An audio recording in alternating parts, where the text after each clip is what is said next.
একটা প্রোটিনের active site জানা খুবই জরুরি। কেননা একটা প্রোটিনের অ্যাক্টিভ সাইটে এসে লিগ্যান্ড বাইন্ড করে, এবং সেই লিগ্যান্ড বাইন্ড করার পর একটা প্রোটিনের বায়োলজিক্যাল ফাংশন হয়। সো অ্যাক্টিভ সাইট একদম মাস্ট জানা জরুরি। তো সেক্ষেত্রে আমরা পাইমোল দিয়ে একটা প্রোটিনের অ্যাক্টিভ সাইট গুলো প্রেডিক্ট করতে পারি প্রাইমারিলি। বাট সবচেয়ে বেস্ট প্র্যাকটিস হচ্ছে প্রাইমারিলি এরকম পাইমোল দিয়ে অ্যাক্টিভ সাইট প্রেডিকশনের সাথে সাথে লিটারেচার রিভিউ করে আমরা অ্যাক্টিভ সাইট গুলো আরো সুন্দর করে দেখতে পারবো আমাদের যে কোনো ধরনের রিসার্চ কাজের জন্য। তো পাইমল একদম ডিরেক্ট পিডিবি থেকে ডাউনলোড করা প্রোটিনটা আমরা আপলোড করব। দেন আমরা এই সিকোয়েন্সে ক্লিক করবো। সিকোয়েন্সে ক্লিক করলে প্রোটিনের সকল চেইনের সকল অ্যামিনো অ্যাসিড রিসাইড গুলো এই উপরের দিকে শো হবে। আমরা একদম লাস্টে চলে যাব, বা যেখানেই এইরকম 0 0 লেখা থাকে না কেন সেগুলো আমরা ডিলিট করে দিব। এই 0 0 দিয়ে বোঝে অ্যাকচুয়ালি ওয়াটার মলিকুল। তো প্রথমে 0 0 ক্লিক করে দেন শিফট প্রেস করে একদম লাস্টে গিয়ে আবার লাস্টে ক্লিক করলে সবগুলো সিলেক্ট হয়ে যাবে। তো আমরা এগুলো মাউসের রাইট বাটন ক্লিক করে রিমুভ করে দেবো।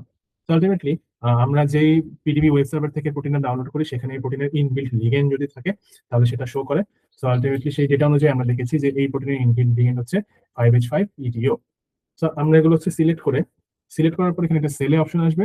এই সেলে অপশনের সাথে আমরা এর এখানে অ্যাকশন দিব, দেন রিলেন্ট সিলেকশন। যেহেতু এগুলো লিগেন্ড সো এই পোর্শনে সেগুলোকে একটা রিনেম করার অপশন থাকবে। আমরা যে নামটা সেলে ছিল সেটাকে ব্যাকস্পেস দিয়ে কেটে লিগেন্ড লিখবো। লিগেন্ড লিখে এন্টার ক্লিক করলে এখানে লিগেন্ড চলে আসছে আলটিমেটলি।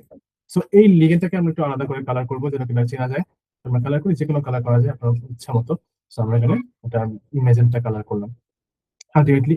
এখন নিচের দিকে দেখা যাচ্ছে যে কোড লেখার কিছু বার রয়েছে বা অপশন রয়েছে এখানে প্রাইমারি। সো আমরা চেষ্টা করব যে কোড লিখে এই লিগেন্ডে 5 অ্যাংস্ট্রম দূরত্বে যে অ্যাক্টিভ সাইট গুলো আছে ওই প্রোটিনে সেগুলো দেখার জন্য। সো শো স্টিক্স কমা বাইরেস all within 5 of legends. Legend লিখবো কেন? বিকজ আমরা এটাকে লিগেন্ড আকারে লেবেল করেছি বা লিগেন্ড নামে রিনেম করেছি। সো এন্টার প্রেস করলে এটার সাথে জড়িত যে অ্যাক্টিভ সাইট গুলো প্রোটিনে রয়েছে সেগুলো চলে আসে। সো আলটিমেটলি একটু ভিজুয়ালাইজেশনের প্রবলেম হচ্ছে যেহেতু প্রোটিনের টোটাল রিসাইডটা এখানে দেখা যাচ্ছে। তো আমরা চেষ্টা করবো এটাকে রিমুভ করে দেওয়ার। সো আলটিমেটলি এইখানে যাব 5DXT যেখানে ডিরেক্ট প্রোটিনটার চেইন গুলো আছে সেখানে গিয়ে যে হাইট এই যে ক্লিক করে দেন আমরা হচ্ছে কার্টুনে ক্লিক করবো। কার্টুনে ক্লিক করলে প্রোটিনের রিসাইকেল গুলো এক্সট্রা যে রিসাইকেল গুলো ছিল অ্যাক্টিভ সাইট যেহেতু সেগুলো রিমুভ হয়ে গেল। তো আমরা আলটিমেটলি এখানে লিগ্যান্ড আর তার সাথে জড়িত অ্যাক্টিভ সাইট গুলো দেখতে পাচ্ছি। তো এখন আমরা হচ্ছে অ্যাক্টিভ সাইট গুলো সিলেক্ট করবো। সো আগে ক্লিক করে এরকম এরকম ক্লিক করার সময় জিনিস খেয়াল রাখতে হবে যেন কিনা এই রিসাইড গুলোর বাইরে যেন ক্লিক না পড়ে যায়, তাহলে সব ডিসিলেক্ট হয়ে যাবে। সো ক্লিক করলাম।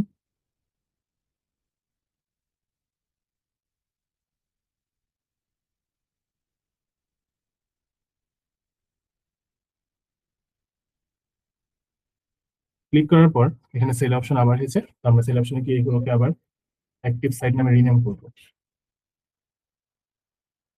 অ্যাক্টিভ সাইটস অ্যাক্টিভ সাইট গুলোকে এখন আমরা এই লেভেল অপশনে গিয়ে আমরা সেগুলো রিসাইট গুলোকে শো করবো।